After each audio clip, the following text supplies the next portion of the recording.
与林柔的通话结束后，我开始加速，他想用最快的速度回去。一来，安心被父母强行的斩断了关系，现在正是处于惶恐无助且没有安全感的时候，我想回去安慰他。二来，我有点想他了，我真的开始对安心有点牵肠挂肚了。车子刚刚停在了别墅的门口，我下了车，打开了别墅的大门，就看到一道耀眼的红色从别墅内奔了出来。他的脚步轻易，不是安心还能有谁？我笑了笑，加快了走向他的步伐，三步并作两步扑入了我怀中的时候，安心扬起小脑袋娇声说道：“坏蛋，你怎么才回来呀？”我揉了揉他的小脑袋，说道：“下次我早一点。”安心连连点头。我正要说话，却眉头突然微皱了起来。怎么又不穿鞋了？说话间，我掐着安心的细腰，将她抱了起来。安心很是配合的用修长的美腿夹住了我的腰，双手更是勾在了我的脖颈上。我拖着她的翘臀，抱着她朝着别墅内走去。想早点让你抱抱吗？所以就没穿鞋。但是我不冷呀。怀中的安心娇嗔着说道。我故作不悦的说道：“下次不穿鞋，小心我打你的屁屁。”安心被吓坏了，赶紧说道：“坏蛋，你别生气嘛，人家错了，下次一定穿。我记着你的话了。”安心连连点头，抱着他进了客厅后，我本想将他放在沙发上，可安心却赖在我的身上不肯下去。我无奈，只好坐在了沙发上。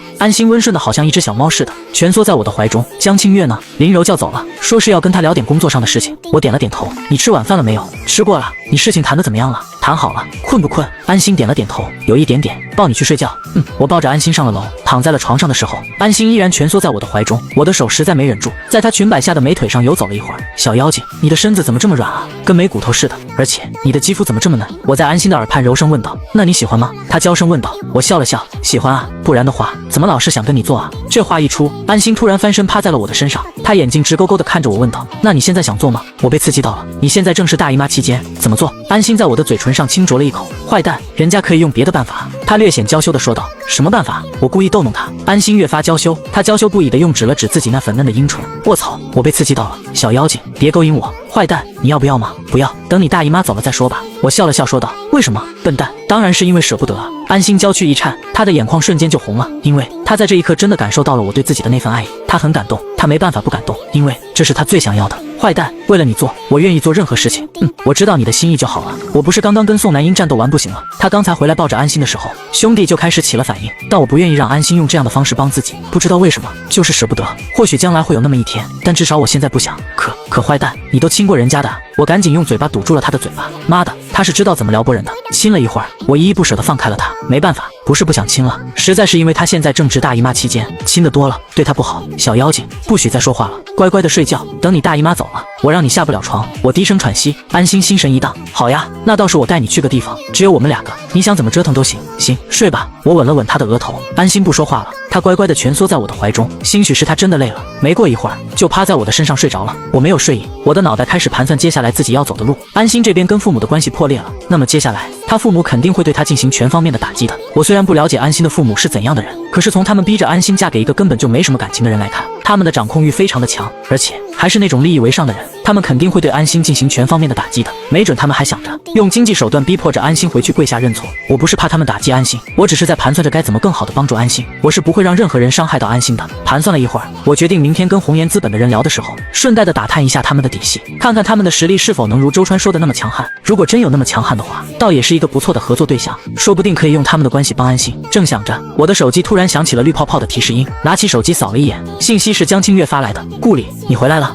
回来了。我给他回复道。你跟林柔聊完了？聊完了，看到你的车了，所以就问问你。我笑了笑，你怕不是只想问问这么简单吧？说吧，是不是想被扎啊？讨厌，看样子是误会你了。那行，你早点睡吧。别，顾里，我想被你扎。我笑了，洗得香香的等着我。我已经在洗澡了，要不要一起？我倒吸了个冷气。该说不说，江清月的胆子正在慢慢变大。等我事后烟点燃的时候，我搂着怀中的江清月问道：林柔找你做什么？超女的项目启动了，让我配合着拍一组宣传片。我笑了笑，她速度还挺快的。是啊，很快。他还跟我打探了一下安心姐这边项目的进展，不过我跟他说，我也不知道。林柔作为安心的死对头，知道安心的项目也不是什么奇怪的事情。你的专辑进展怎么样了？见我问到了自己的事情，江清月心中一喜，还差2首歌的编曲，大概再有个几天就能搞定了。我点了点头，做好迎接专辑销量爆炸的准备了吗？江清月笑道，没有啊，不过我想着那些歌都那么好听，销量肯定会不错的。顾里，谢谢你啊，光嘴上说说，那你想让我怎么谢？给你钱？我在他的摇鼻上刮了一下，笨蛋，我要你的钱做什么？那你想要？后面的话江清月说了不下去了，因为他已经知道我想要什么了。我回到了安心房间的时候，已经是凌晨3点多了，是江清月主动提出让我回来陪安心的。他的这个举动还真是让我有些意外。我没办法不意外，毕竟我知道江清月喜欢自己，没有那个女孩子想让自己喜欢的人去陪别人，江清月应该也不例外。可她偏偏做出了这样的事情。我问她为什么，江清月解释道，她知道安心跟家里边决裂的事情了，现在正是最需要人陪伴的时候。别说，听着江清月的话，我还真有点感动，亲了亲江清月的红唇。我告诉江清月，等她睡着了自己再走。江清月瞬间感动的不知道该说什么了，她紧紧地抱紧了我。我没有食言，等到江清月睡着了之后，才闪人的回到了安心的房间。刚躺在床上，安心下意识的就钻入了我的怀中。我被她的这个举动逗笑了，真是个可爱的小妖精。我抱紧了安心，没过一会儿也进入了梦乡。再次醒来的时候，天色已经亮了。我是被手机吵醒的，但不是被自己的手机，而是被安心的手机。安心也醒来了，她正在接电话，也不知道电话那头的人说了些什么。我就看到安心的脸色巨变。等到她挂了电话之后，我将她揽入了怀中。谁的电话？公司的副总裁。出什么事儿了？怎么让你的脸色如此难看？我爸妈出手了，商务被全部叫停，就连跟蓝台已经谈好的合作也被叫停了。他们还真是狠心啊！安心眼眶通红的说道：“别怕，车到山前必有路，你也很久都没有休息过了，先趁机休息一下，其他的事情我来解决。”坏蛋，你怎么解决？你别管了，安心等我的消息就是了。我的话好像有魔力似的，让安心原本还有点难过的心情瞬间变得畅快了不少。而且他本来还有点惶恐的，因为他不知道自己父母还能做出多么狠的事儿来。但听了我的话之后，他一下子就踏实了下来。早餐是我点的外卖，前天附近还没什么外卖的，但今天打开了 app 之后，已经看到3公里内已经有20多家餐厅入驻了。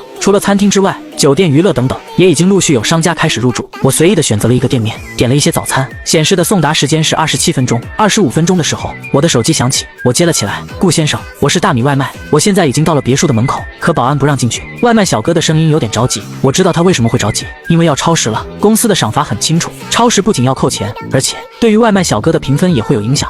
我知道了，你点击送达吧。安心住的别墅是海城出了名的富人区，闲杂人等自然进不来，我当然不会为难一个送外卖的。好的，谢谢您。对方激动地说道。我笑了笑，挂了电话。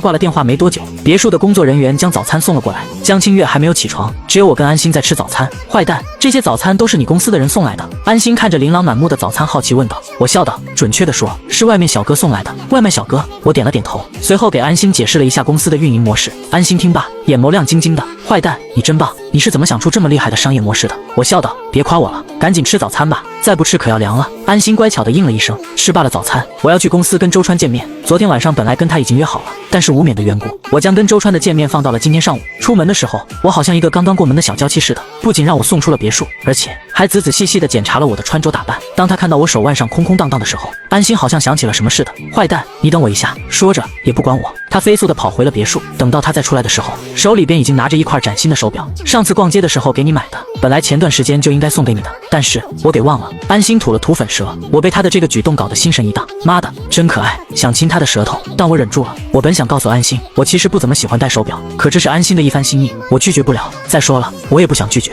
伸出了手腕。安心麻利地将手表戴在了我的手腕上，我抬起手看了看，是一个自己不认识的牌子，但安心买的，估计不便宜。乖乖在家等我，我要是忙完了没事的话，中午回来陪你午饭。安心心中一喜，她开心地踮起了脚尖，亲上了我的嘴唇。放开了我后，安心娇声说道，那你要早点回来呀，别让你的宝宝等太久。我点了点头。我抵达了公司的时候，周川已经在办公室等候多时。见到了我的时候，周川迅速起身，我摆了摆手说道，坐。周川坐在了我的对面。喝点什么？都行，稍等一下。我转身出了办公室，没一会儿的功夫，我端着2杯茶走了进来。周川看到了这一幕的时候，微微一怔，怎么，很意外？我笑了笑问道，是啊，没想到你竟然连个秘书都没有。因为不需要，或许以后会有，但现在还没必要。周川点了点头。趁着周川低头喝茶的间隙，我给自己点燃了一支烟。周川浅喝了一口茶，随后正色说道，顾先生，那我们是不是可以聊一下合作的事情了？我耸了耸肩，先说说你们的条件。你上次要求的500亿，我们同意。股份呢？要多少？您这边最多能给多少？5%。周川一怔，昨天谈的时候明明我还给10%，怎么这才过了1夜，竟然又降了？顾先生，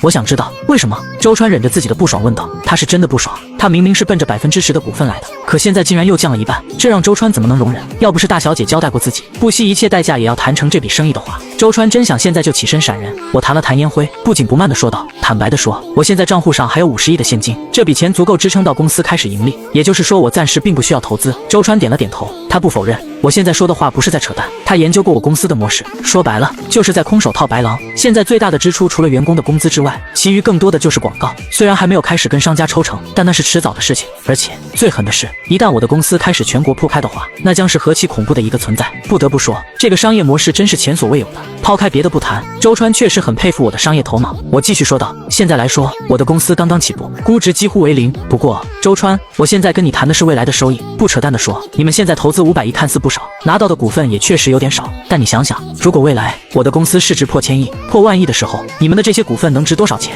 顾先生，我承认你们公司前景不错，至少这个商业模式确实不错，但你也说了，那是未来的事情。说白了，现在大家都是在赌。我们公司虽然实力雄厚，可是500亿对于我们来说也不是小数目，赌成功倒也罢了，但要是失败的话，那对于我们来说也是一个不小的打击。我点了点头，这样吧，来个对赌协议吧。现在是8月份，距离年底还有5个月，5个月之内，我的公司要做不到市值300亿的话，我把公司送给你们。300亿的市值现在听上去确实很恐怖，毕竟我的公司现在市值几乎为零，但我有信心，我不是盲目自信的人。之所以如此的有信心，那是因为我在前几天已经授意贺凌风开始组建京城、魔都以及其他几个一线城市的分公司，用不了多久，外卖业务将会在全国铺开，到时候才是数据爆炸的时候。5个月的时间足够将公司做到这么高的市值了。周川被我的话狠狠地惊着了，他真没想到我上来就敢说出这么狠的话来，他到底是真的有把握，还是盲目自信呢？周川不知道，而且这么大的事情他做不了主。顾先生，我可以跟我们老板汇报一下吗？我点了点头，请便。周川起身出了我的办公室，走到了四下无人的楼梯间。周川开始拨打电话，很快电话通了。大小姐，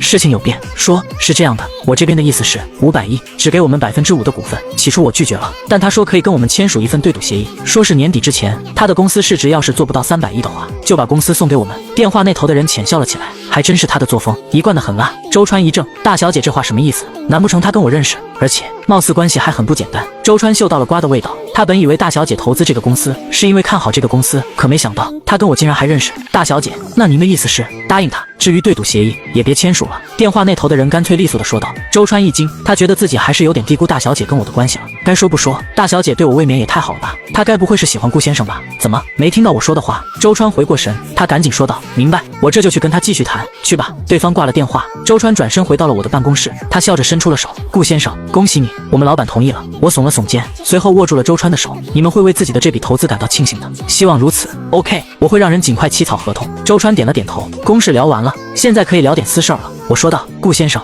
您想聊什么？你们公司背景怎么样？您是有什么需要帮忙的吗？我点了点头，确实有个小事儿需要你们帮忙解决一下，您先说说看。我将安心目前遭遇的情况跟周川简单的说了一番。未了，我说道，如果可以的话，我希望贵公司可以帮忙跟蓝台那边打个招呼，继续与锦鲤娱乐合作。安心被他父母强行斩断的商务对于我来说不值一提，因为一旦好声音的这个项目顺利上马之后，一切都会回来的。所以我只是让周川帮忙处理跟蓝台的事宜。行，没问题，这件事情我会亲自出马的，不需要经过你们老板。我不动声色地问道。不用，我家里边有点关系，跟蓝台说得上话。我笑了，那就拜托了。送走了周川之后，我贺凌风叫了进来，老板有何指示？让法务起草2份投资协议吧。有人要投资？我点了点头。红岩资本投资500亿，出让5%的股份。贺凌风惊的下巴都要掉在地上了。他吃惊的不是有人要给我投资500亿，而是500亿竟然才能拿到5%的股份，这未免也有些不合理了吧？我笑了笑，怎么很意外？贺凌风点了点头，别意外，他们赌的是公司的未来，照办就是了。明白。另外，让分公司的情况进展如何？很顺利，6家分公司同步进行中，公司的选址都已经完成，合同也已经签署，下一步就是进行人员的招聘。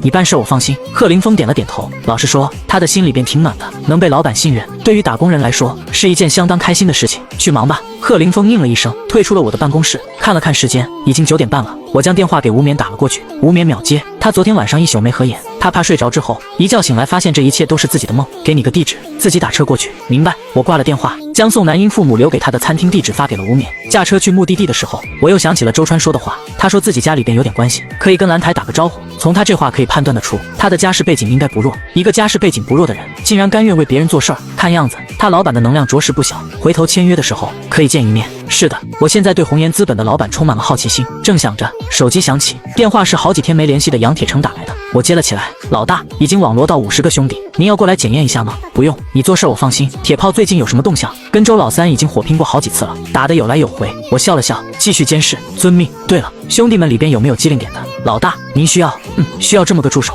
帮我处理一些琐事儿。明白了，我马上安排。另外，从现在开始，把安心、江清月、宋南英、林柔他们4个人暗中保护起来，尤其是安心，不能有任何的闪失，明白吗？我沉声说道。明白，待会儿我会给你卡里边转2000万，配几辆车。另外，别亏待兄弟们。杨铁成感动的都不知道该说什么了。我对他是真的好啊，老大，你放心，我不会做亏待兄弟们的事儿的。杨铁成发誓一般的说道。我信你。这简单的3个字让杨铁成眼眶有些通红，能跟着这样的老大，自己真是3生有幸啊。我又叮嘱了几句之后，彼此挂了电话。抵达了餐厅的时候，无冕已经在门口等着了。我带着他进了餐厅，刚进了大门，就看到了宋南英正在喂鱼，浅灰色的 OL 短裙让她的那2条美腿肆无忌惮地暴露在空气中，性感的让我忍不住咽了几下口水。她是真的又纯又欲啊。看到了我的时候，宋南英忍不住笑了，她笑得眉眼弯弯。狗东西，你怎么才来啊？我带着无冕走到了他的跟前，处理了点事儿。这儿有适合办公的地方吗？宋南英点了点头，已经给你准备好了。餐厅10几个包厢，我让人弄了7个来，已经购置了办公用品，下午就会送来。我心情大悦，笑着捏了捏宋南英粉嫩的脸颊。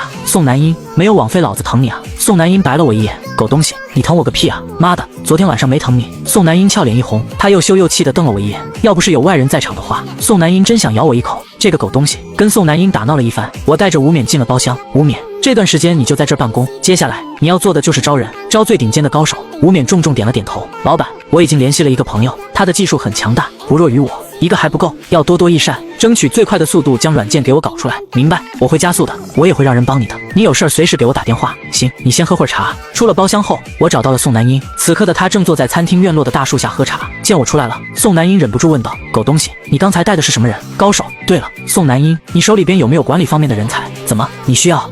需要。那我给你派一个吧，能力要顶，人品也要顶。狗东西，你信不过我？信得过，那你废什么话？我白了宋南英一眼。妈的，火气这么大，怎么昨天晚上没伺候好你？宋南英俏脸一红，她忍不住踢了我一脚，我顺手勾住了她的脚踝，将她的脚勾的放在了自己的腿上，随后把玩了起来。宋南英俏脸红得越发厉害，但她没有挣扎，只是娇羞不已地骂了句狗东西。对了，中午让大厨给我准备一些餐食，我要带走。把玩了一会儿，我突然说道：啥意思？你不跟我一起吃饭？晚上吧。中午已经答应安心了。宋南英不爽了，狗东西，你心里边是不是就只有安心？对啊。宋南英更加生气了，她强行地将自己的脚丫子从我的手中挣脱了出去，穿上了鞋之后站起来就要走，我一把将她拉入了自己的怀中，不爽地说道：妈的，别给老子甩脸啊！宋南英气得粉拳不断地落在我的身上。打了一会儿，宋南英停了下来，她的那双漂亮的眼睛不知道什么时候变得通红一片，四目相接。我心中咯噔了一下，正要安慰她2句，却听得宋南英气呼呼地说道：狗东西，你就知道欺负我。